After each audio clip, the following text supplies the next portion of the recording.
What's up, guys? It is John from Side Hustle Experiment. If you're new to the channel, welcome. I talk mainly about selling on Amazon, FBA, and eBay.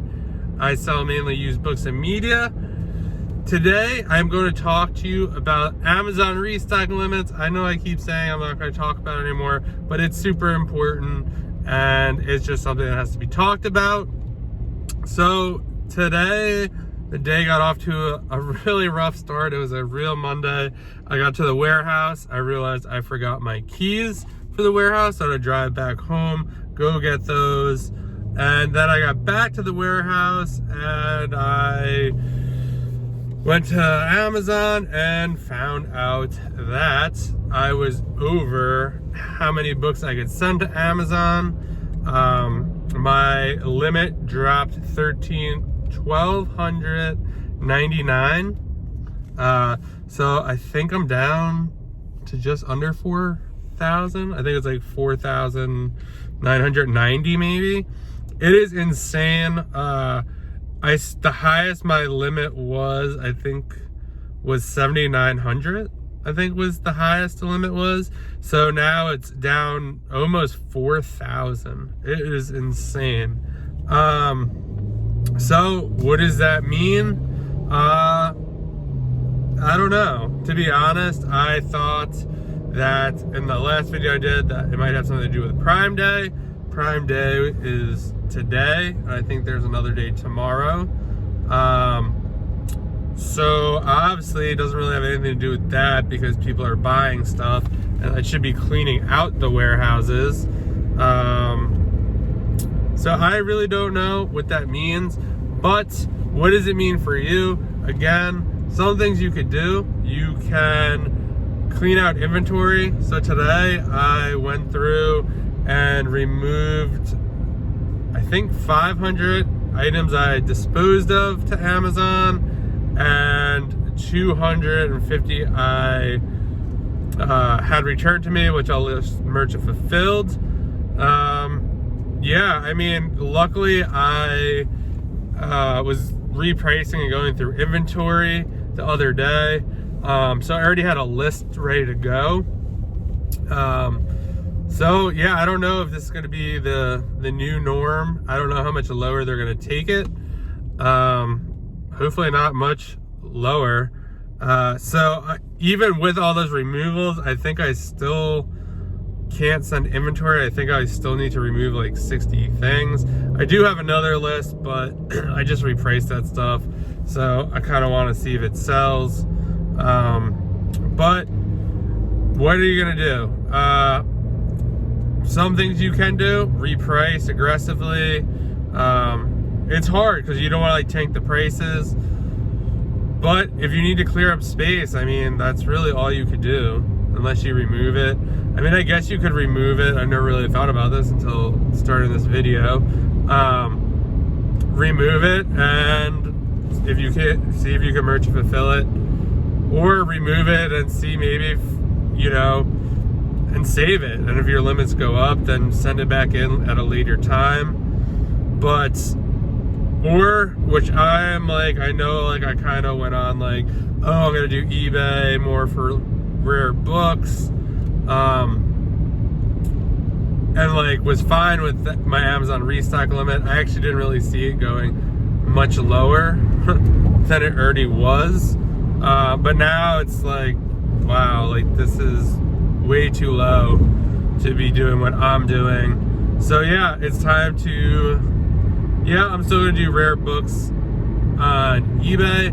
I mean, it's just hard because I almost think, right, I was all about it, and rightfully so, because, you know, the last 3 batches, we got like 50 or 60 items to list on eBay.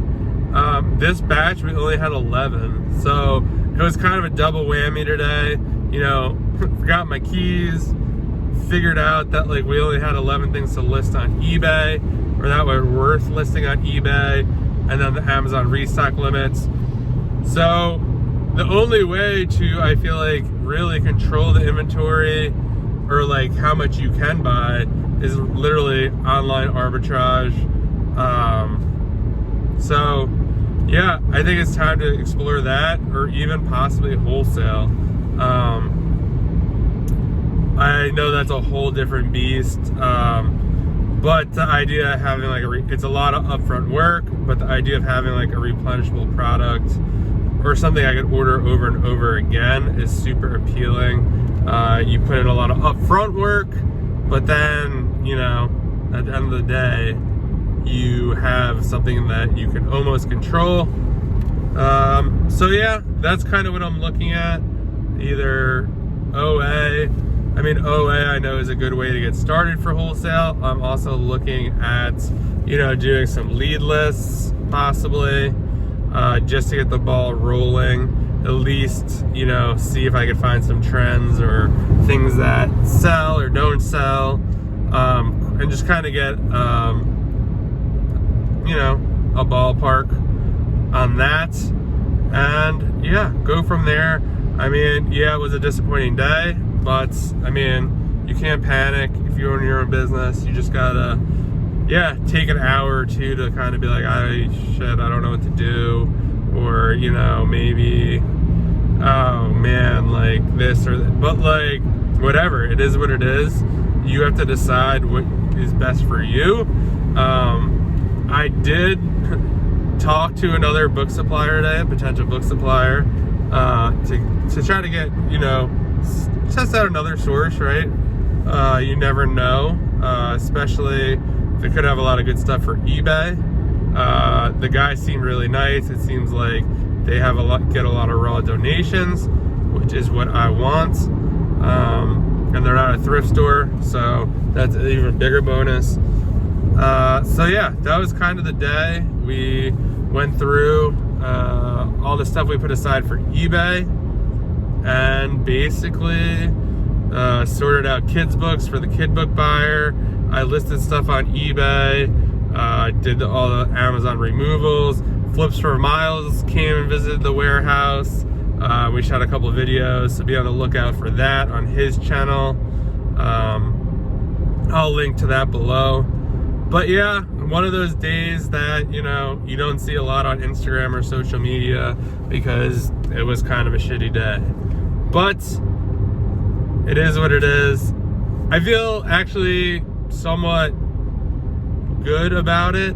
I mean, it makes you think. I mean, you gotta, you know, being able to send in as many books as you want, obviously, in a way, like, yeah, it's things that you can't, but like, it really refines your process. You know, you also have to look at the positives, right? You know, it's less labor, right? Because we're sending less to Amazon. I mean, we are merchant fulfilling, so maybe it's a wash, but I mean, you just gotta look at some of the positives. You know, it's gonna make me grow. It's gonna make me look at other opportunities. So yeah, I'm good doing what I'm doing. I'm, again, like I've said, I'm pretty lucky where I have a smaller operation where I'm doing about a truckload a month. So at the inventory levels I have right now, it's totally sustainable, especially if you're doing merchant fulfilled as well. But yeah, any lower, it's gonna get a little tighter. But again, time to forget about it, move on, look into OA, look into some wholesale, or just pick which one I want to do it, and implement that to the business, and just kind of do it in the downtime instead of maybe, you know, there's definitely some downtime where maybe we're building book sets or doing other stuff to bundle on eBay, but maybe we do less of that and spend more time on OA and see what happens. That's all I got for you today. If you like, please like the video, please subscribe. I think I'm one away from 100 subscribers, so that'd be awesome if you could subscribe, and I will talk to you on the next video.